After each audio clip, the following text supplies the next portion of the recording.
We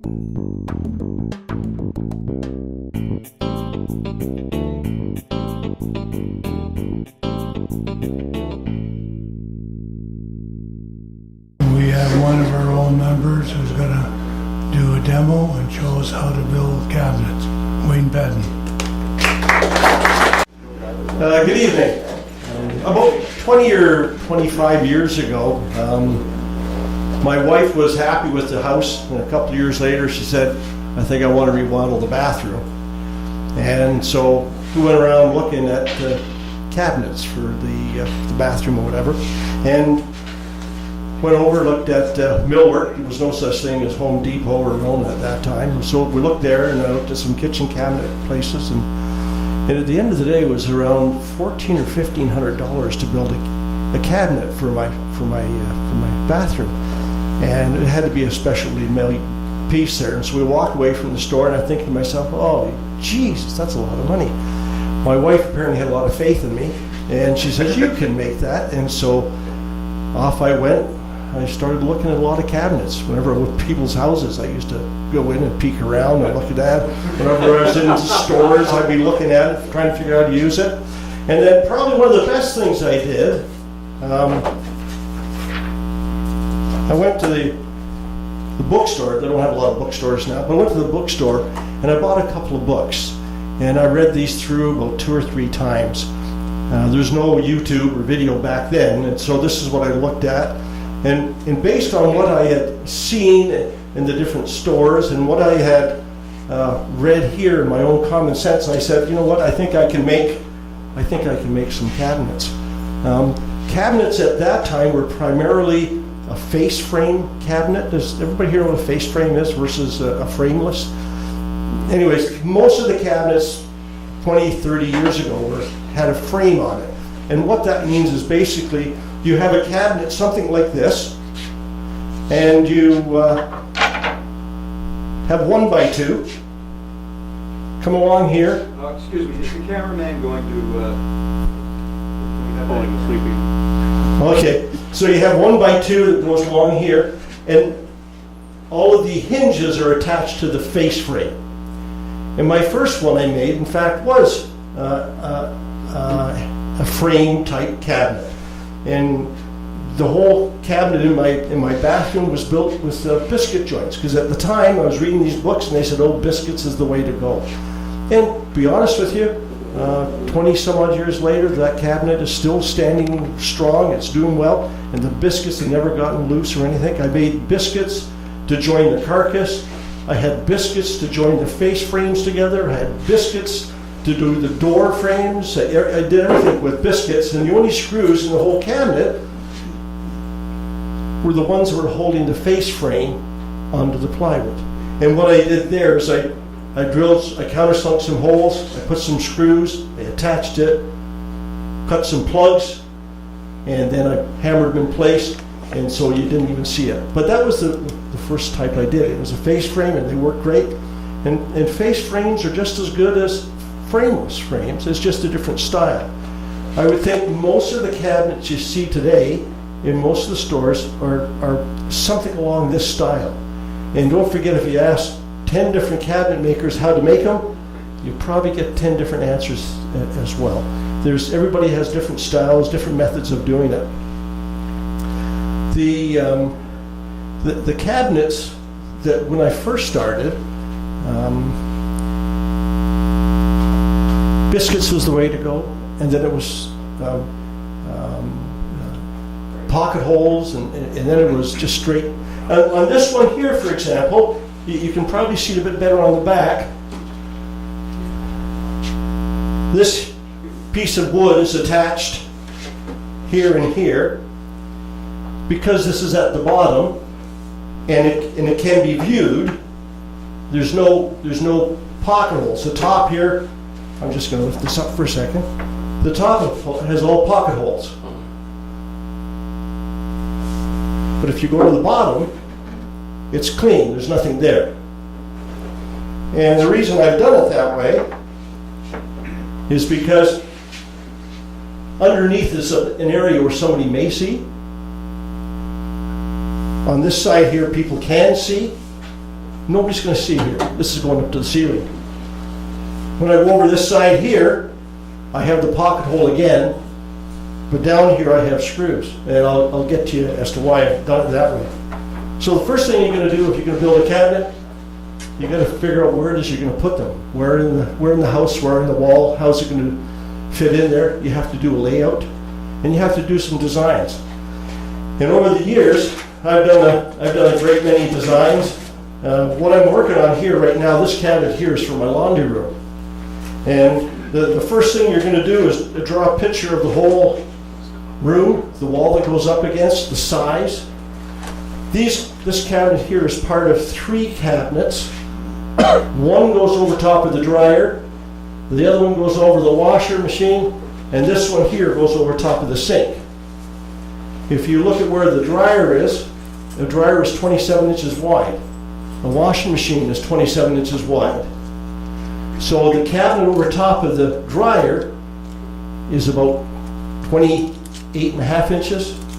The one over top of the washing machine is 28.5 inches. And if you look at it, that allows an inch on one side of the washing machine, on the dryer, an inch between the washer and dryer, an inch on the other side. So when you're finished, it sort of mirrors the bottom to the top. And that's the same as if you had cabinets for the bottom frame cabinets as well. You try to make sure whatever cabinet size you have at the bottom, the upper cabinets are married as well. So this one here is 38 inches. The cabinet where the laundry tub goes in, it's 38 inches. And so that's why I've designed it. So the very first thing you're looking at is roughly the design and how to lay it out. I guess one of the next things you want to do in designing is figure out what type of wood you're going to use. I primarily use 3/4 inch plywood right now. That's what I use. I've used 5/8 melamine.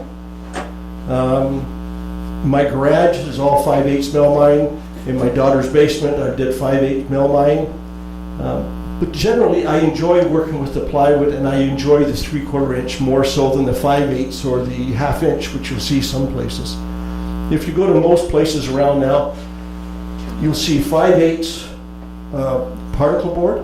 And if you look at the wood that they use, years ago, if you look at the wood, this would be a piece of solid pine or mahogany or whatever it would be. Then you have plywood, which I have. They also have particle board and MDF.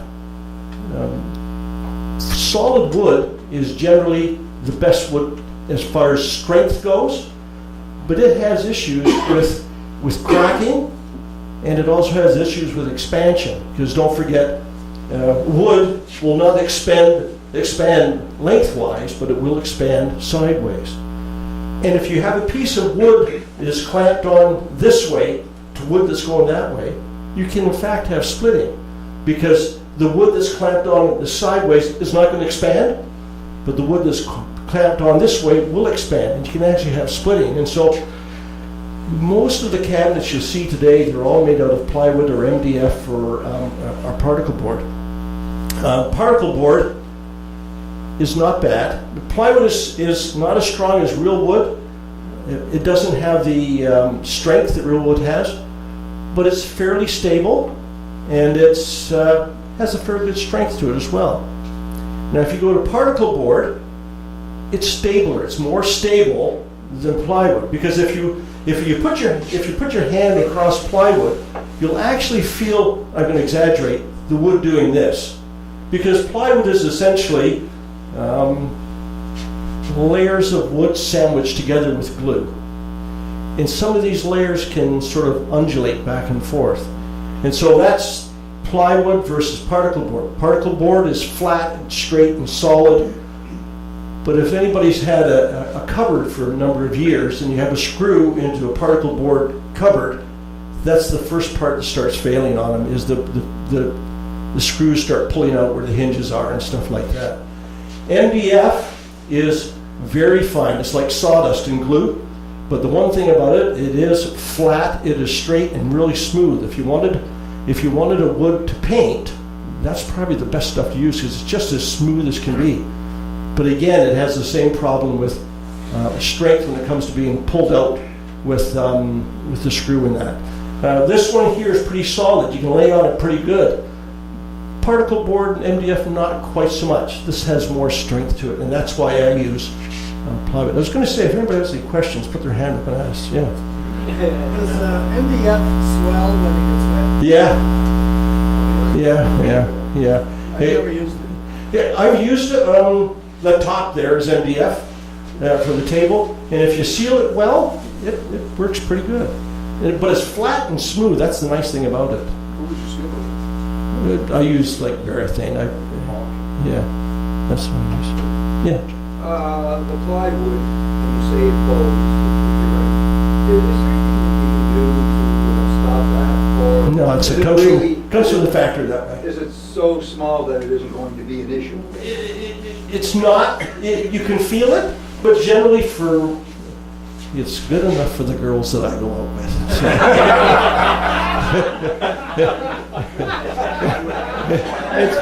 And so, at the end of the day, I make my cabinets out of 3/4 inch plywood. This one is made out of oak. That decision was out of my hands. That was my wife's decision. And so I've made it out of oak. And I guess I'm going to start off with the very first thing you do. You get a 4x8 sheet of plywood. And then you try to look at roughly how much wood can you get out of plywood with the least amount of wastage.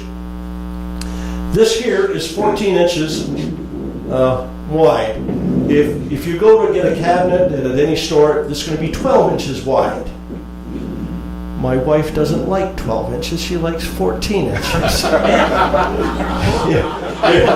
you go to the store, the reason I'm too old for doing that stuff. But if you go to the store, most of the plywoods are purchased in pre-cut widths.